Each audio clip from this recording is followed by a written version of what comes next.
We always talk about investing along the subway line, but there are actually 75 subway stations in Toronto. So which one should you pick?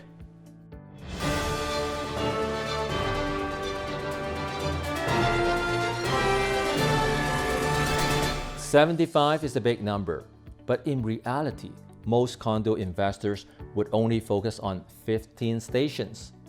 Why those 15? Let me give you 3 requirements and you will clearly see why.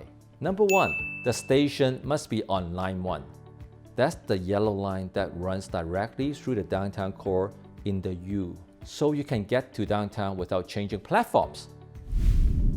Number 2, the condo must be within a 10 minutes walk to the subway station.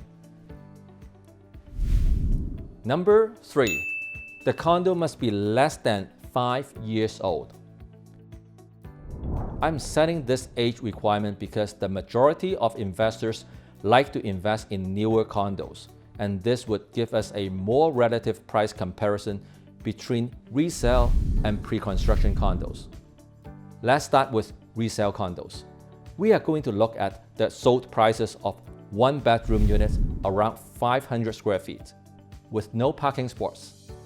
This will give you an idea of the entry-level price around different subway stations. We will be using sold prices within the first 3 months of 2021. Now, there are quite some price jumps even from January to March, and of course, things like exposure, layout would make a difference in the price. Keep in mind that the focus here is not on the specific prices. My goal is to give you a general idea on the approximate entry price point at different stations, so you have the knowledge to make a judgment call for your investment. Let's start at the Finch station. Remember our 3 requirements.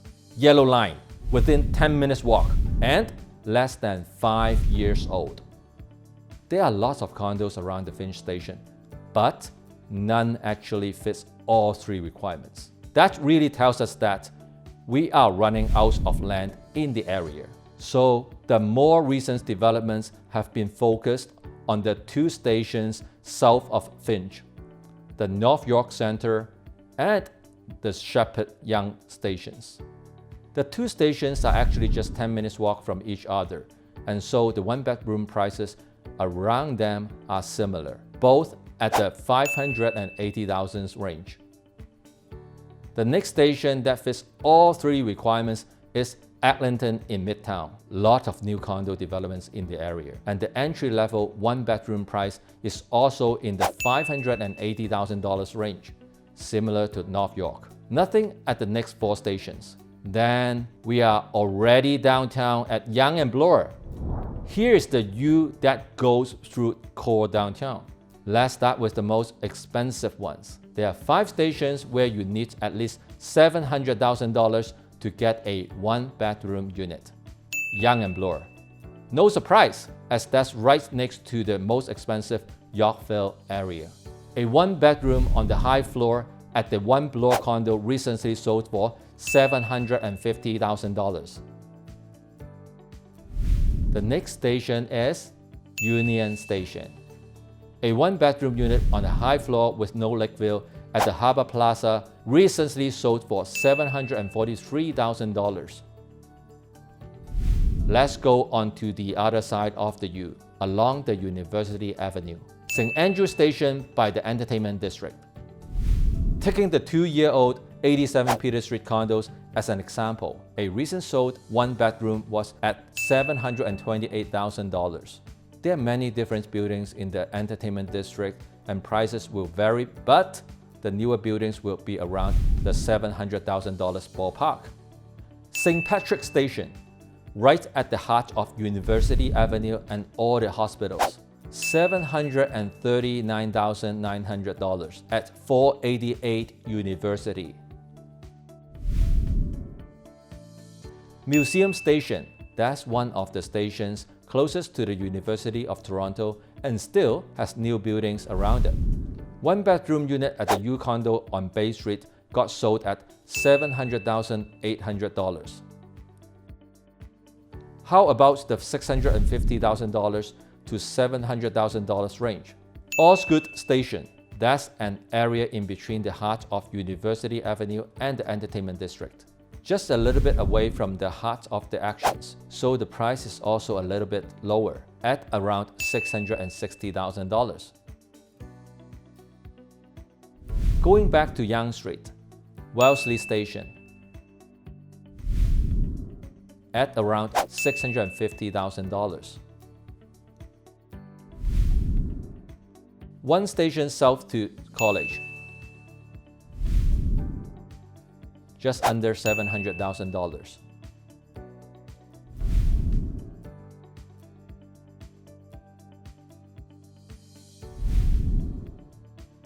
Then we have the Massey Tower at Queen, $682,000. It is still under construction here on Google Maps, but it was actually completed around 2 years ago.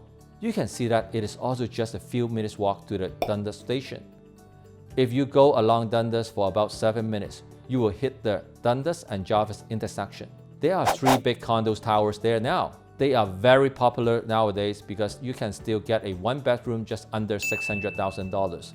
And yet, you can walk to Yonge and Dundas within 10 minutes.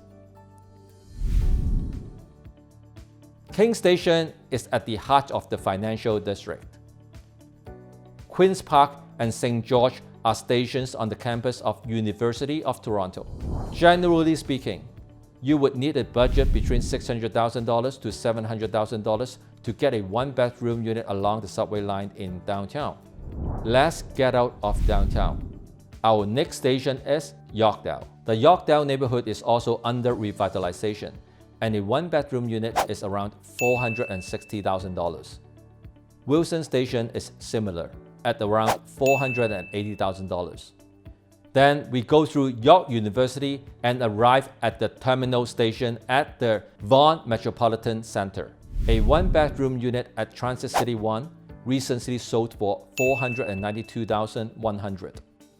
You see, Vaughan, Wilson, and Yorkdale are the only station where you can still get a less than 5 years old 1-bedroom unit below $500,000. I would pick Vaughan over the other 2 because it is going to be a brand new downtown built from scratch with today's technology. So the neighborhood amenities will simply be unbeatable. And that means a lot of growth potential. If you take a look at the Finch and Vaughan stations, they are very similar, one on each end of the subway line. You go straight from Finch to Union in 30 minutes. And you can also go straight from Vaughan to Union in 40 minutes. But the Finch and Shepherd area will cost you $100,000 more than Vaughan. You see, Vaughan is equipped with everything to grow to the Shepherd level. In fact, I would say that Vaughan is going to surpass Shepherd in the future because of the master plan development. Everything is going to be new and modern. Speaking of new developments, let's talk about pre-construction prices. Here is a simple rule of thumb that you use to estimate the pre-construction prices.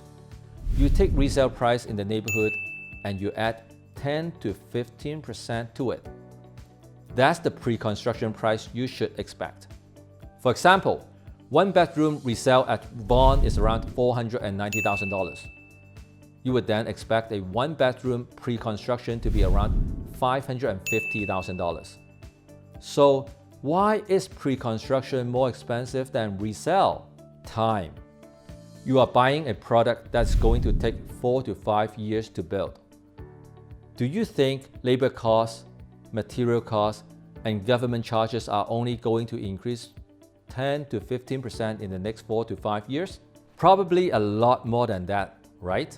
Because we are already seeing a 20% price jump on a lot of things compared to their pre-pandemic prices. You see, it is actually a good deal to buy pre-construction now because you are only paying 10 to 15% more for a product 4 to 5 years down the road. And you are not even paying full price now. You are only paying 20% of the price. This is exactly why pre-construction condos is such a popular investment nowadays. And this is also the exact reason why you need to pick the developer carefully. Let's suppose the cost of glass suddenly increased 30% 12 months down the road. An experienced developer has connections with the trades and would have locked into the price right up front so they wouldn't be affected by the price increase. Even if there are unforeseeable price increase, they would still continue to build because they cannot destroy their reputation. An inexperienced developer, on the other hand, would unlikely be able to lock in the material cost upfront, and a 30% cost increase can totally kill them, even if they can survive. But the profit margin is not good. They might just cancel the project since they don't care about their reputation. If you have been following me, you know that I'm very picky about developers, and I strictly only recommend projects from very reputable developers. There is a value buy on the market right now at the Vaughan subway. It is developed by Mancus. Mancus has 65 years of experience, and many of those residential and commercial towers at Yonge and Finch and Yonge and Sheppard were actually built by Mancus. If you are looking for a value buy, I have some great investment units for you. You can click the link below and schedule a call with me. Before you go, make sure you smash the subscribe button and hit the bell so you're always on top of the market.